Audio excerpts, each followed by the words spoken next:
Hello and welcome to the Mason Cable News Show. I hope everyone had a great weekend. My name is Julian Lee. And I'm Brandyn Fragosa. This week, the Mason Visiting Filmmaker Series hosted filmmaker and George Mason professor Nikiatu Jusu for a discussion and screening of her award-winning feature, Nanny.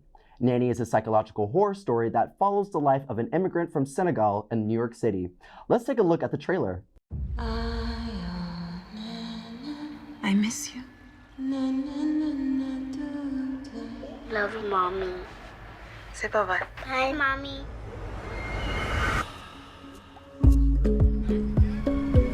Honey, Aisha's here. Aisha. I don't want you to feel overwhelmed. Okay. Here's any number you need, including her therapist. Thank you. Let's go. Jobs don't fall from the sky. Just work hard to keep it. Where you from? Starts with an S. South Africa. Okay. Senegal. Oh, we got a winner. Aisha, look.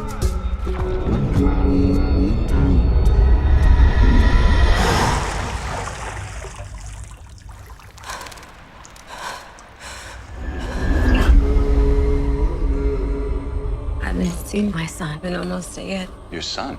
Yes. I need to bring him here. Very soon, Oh, it's very soon. Spirits are trying to warn you. Do not ignore the signs.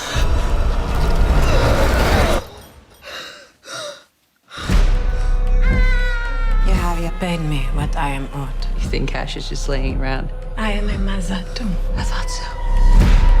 I miss my country. Every day. You gonna be okay?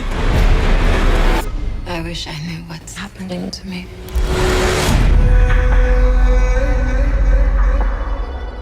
The event was on Wednesday, March 13th at 5 p.m. in the Johnson Center Cinema.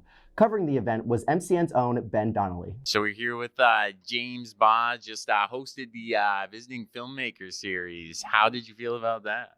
Nervous at first, but it went really well. So, I'm excited, or excited that it's over, I would say, but definitely went well, had some fun, had some good questions to ask. I had always wanted to have a sit down talk with Professor Jusu about it, and they granted me the opportunity, and, I couldn't turn that down. I work in the industry and I teach. So this was literally a collision of my two full-time jobs.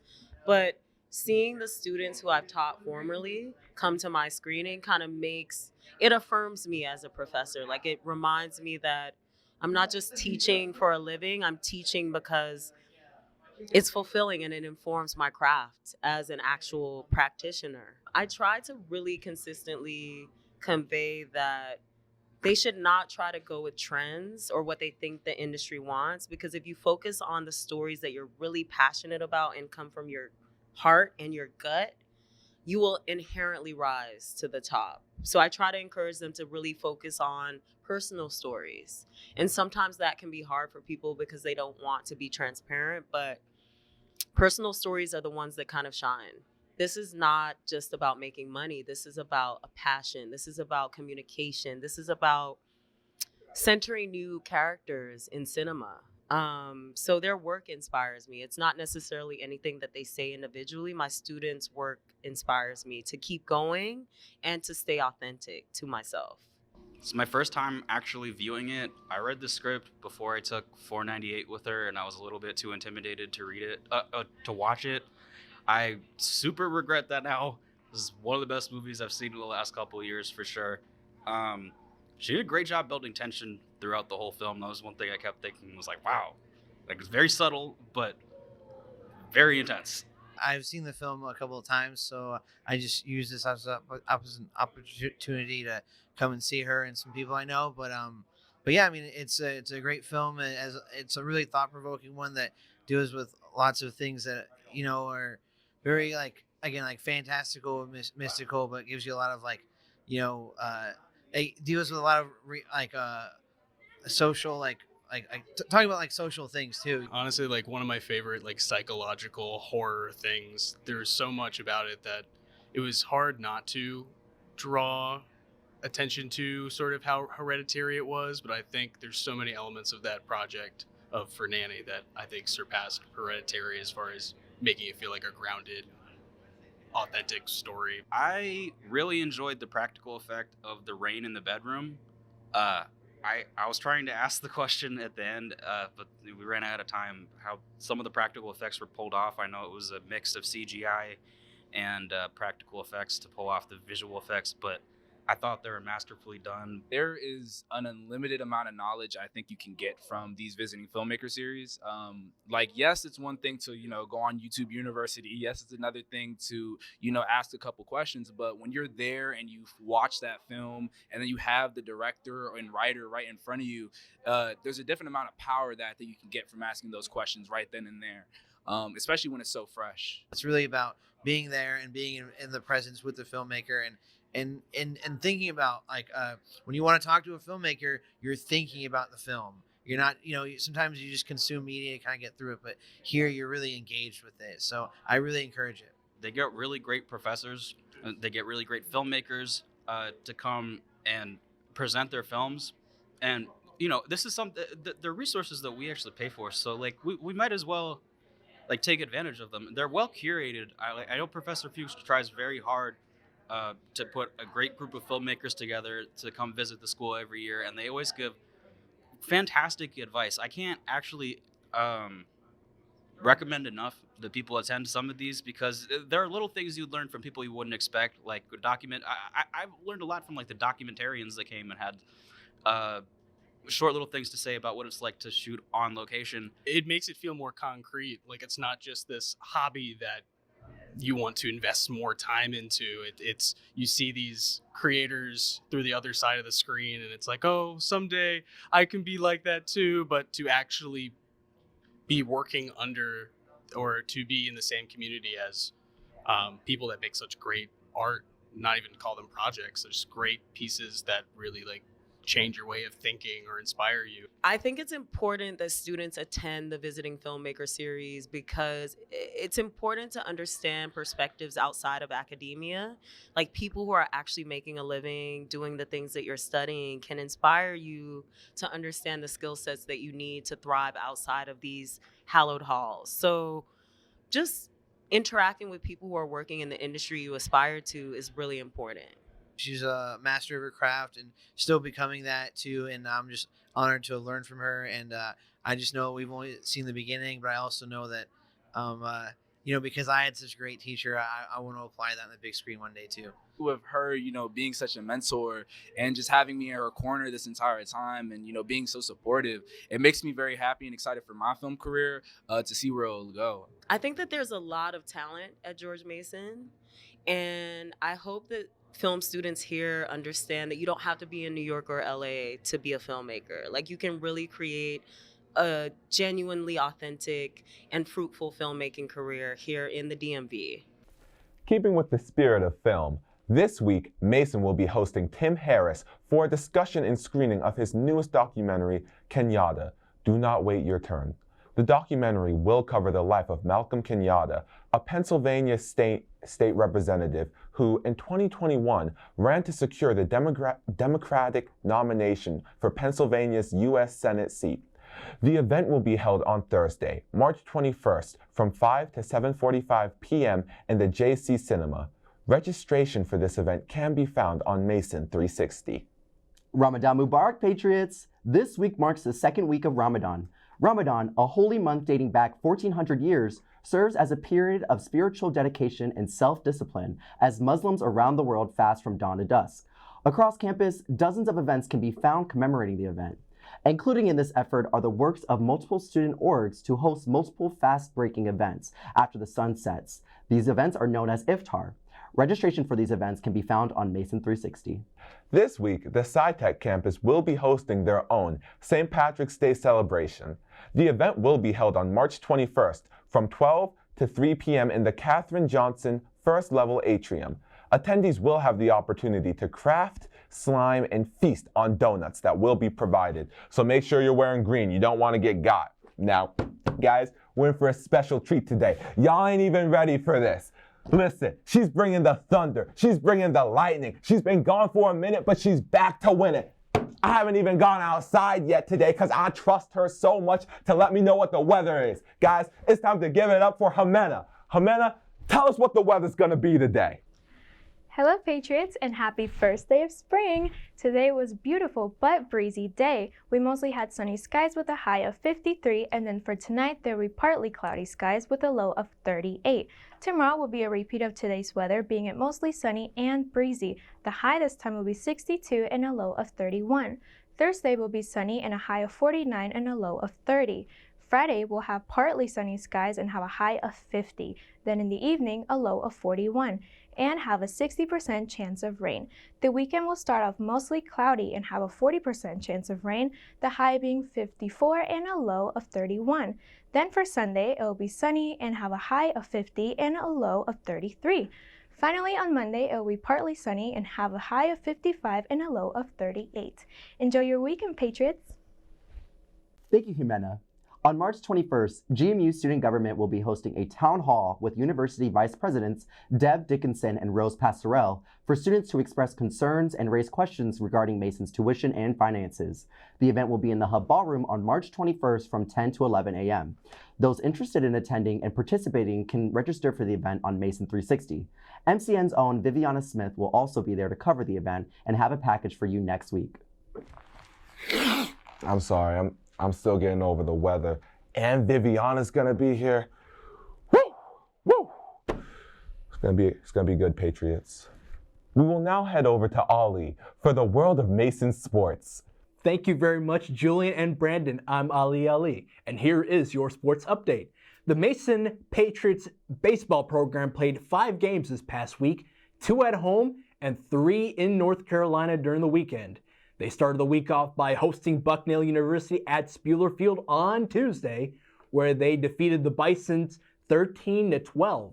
The difference maker, South Trimble, singled to the left field line, driving in infielder Reese Woody and outfielder Derek Wood for the win. The next day, they defeated the University of Maryland Eastern Shore at home 15-5 in 7 innings. Toby Huber earned his first win in relief of Jake Roberty, and surprisingly retired 3 batters on strikeouts. It was his second appearance. For the freshman from Cincinnati, as he was chased out of the last pitching appearance against Monmouth on Sunday, March 10th. The Patriots then traveled to Greensboro for a 3-game weekend series against North Carolina A&T State University, where they lost each of those games. The Patriots would hope to rebound against Longwood University at home this afternoon. The first pitch is set for 3 p.m. The Mason softball team started the week with an 11-0 loss to North Carolina State University on the road on Tuesday before returning home for a weekend series against division rival, the University of Dayton. The Patriots and Flyers split their doubleheader on Saturday, with Mason outlasting the Flyers in the second game of the day. Dayton was able to win the series after defeating Mason 5-2 on Sunday afternoon. They'll be back on the road on Tuesday to face off against Towson University. On the other hand, the men's volleyball program hosted the University of Mount Olive for a 2-game series over the weekend at the Rack. On Friday evening, the Patriots, currently ranked 17th among Division I men's volleyball program, defeated Mount Olive, sweeping all 3 sets.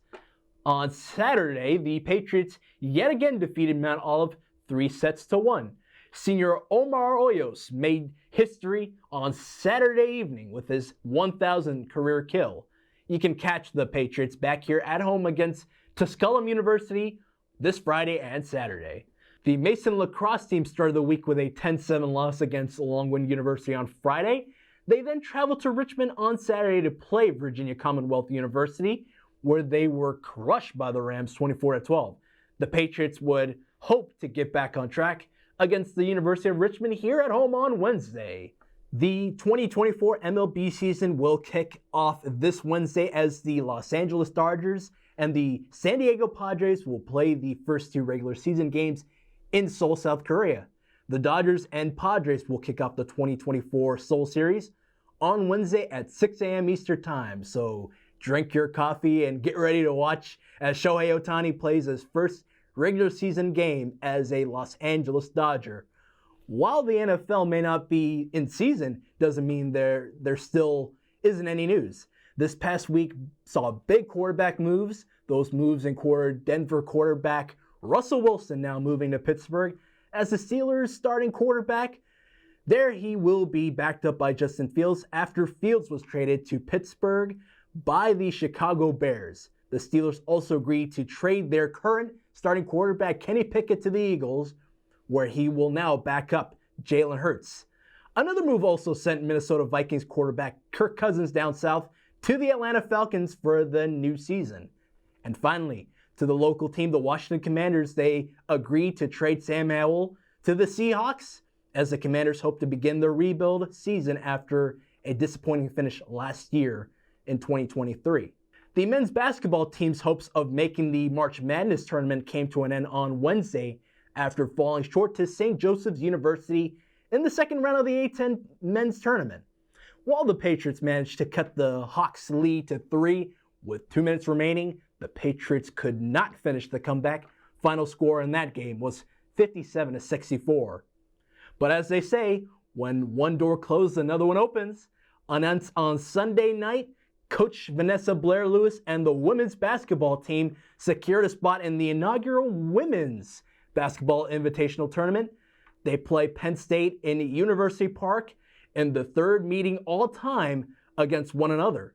The Nittany Lions were 9-9 in Big Ten action and lost in the second round of their conference tournament to the third-ranked Iowa, led by Caitlin Clark, 62-95. Who will prevail? Listen to the game at WGMUradio.com Thursday night at 5:50 p.m. I'm Ali with your sports update. But first, I have a question to both Brandyn and Julian, our anchors today. Do you guys think the women's team will go far in this tournament? Thanks, Ali. And to answer your question, do you know what month it is? It is Women's History Month. The women are about to sweep. No team's gonna beat us. We're about to win it. We're gonna win it all. I have that much faith. Girls, y'all gonna kill it. Show them how we do. This Saturday, March 23rd, Mason Recreation will be hosting an outdoor off-road biking event at Lake Okotink. Bikes and transportation are included with registration for the event on Mason 360. If interested, be sure to register ASAP as availability is limited. Do you like jazz, Patriots? If so, then you're in luck because the Bonita Lestina Old Town Hall Performance Series is continuing its live performances with jazz duo James and Victor. The duo will be performing on March 22nd in the Old Town Hall off of University Drive. The event is free, however, there is a limited capacity, so be sure to arrive early to guarantee your ability to attend. The performance will begin at 8 p.m. If you are a Mason student who is a current film and video study major or have taken at least one class in this subject, we encourage you to submit your work to Storyline. Storyline was created by Mason Student Media to be able to share the creativity of Mason students with the rest of campus. You can find more information if you follow Storyline at Storyline GMU on all platforms. Last Wednesday, Sergeant Ryan Grant of the George Mason University Police Department had an unusual day at work. After pulling over Nicholas Wolf for felony aggravated assault, Sergeant Grant noticed that Wolf was completing a DoorDash order. After asking Wolf for the delivery's address, Grant finished the order delivery to a George Mason fraternity house, where he said the students were shocked to see their DoorDash order being delivered by the George Mason University Police Department. Dang, that's crazy. So anyway, Brandyn. Yeah. Quick question for you. I gotta know. What?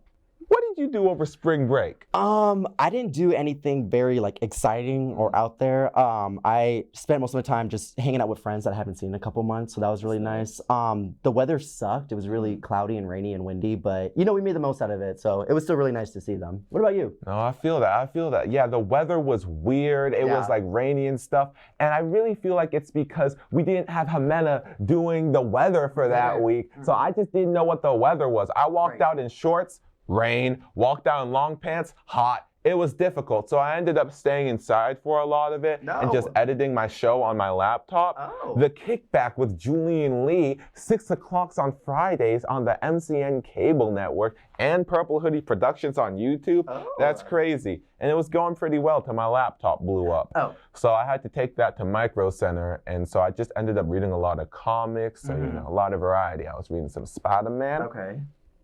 Read some more Spider-Man. All right. And I had to change it up a little, so, you know, went to Batman. I'm kidding. Still Spider-Man. And so that was really fun, but every time I opened the book, it'd be like, read this issue, and then I'd find that issue, and I'd have to read that issue, then I have to find that one. So that became very difficult, but now I know about the Superior Spider-Man. Whoa! And you know what people should know about? What? The Mason Cable Network. And thank you so much for tuning in, Patriots. You can keep up to date with the news on and off campus if you follow us on Instagram at MCN on TV or on Twitter and Facebook. You can also follow the Mason Cable Network on YouTube and make sure to subscribe. I'm Julian Lee. And I'm Brandyn Fragosa. Have a great rest of the week, Patriots. Please watch my show, please. It's really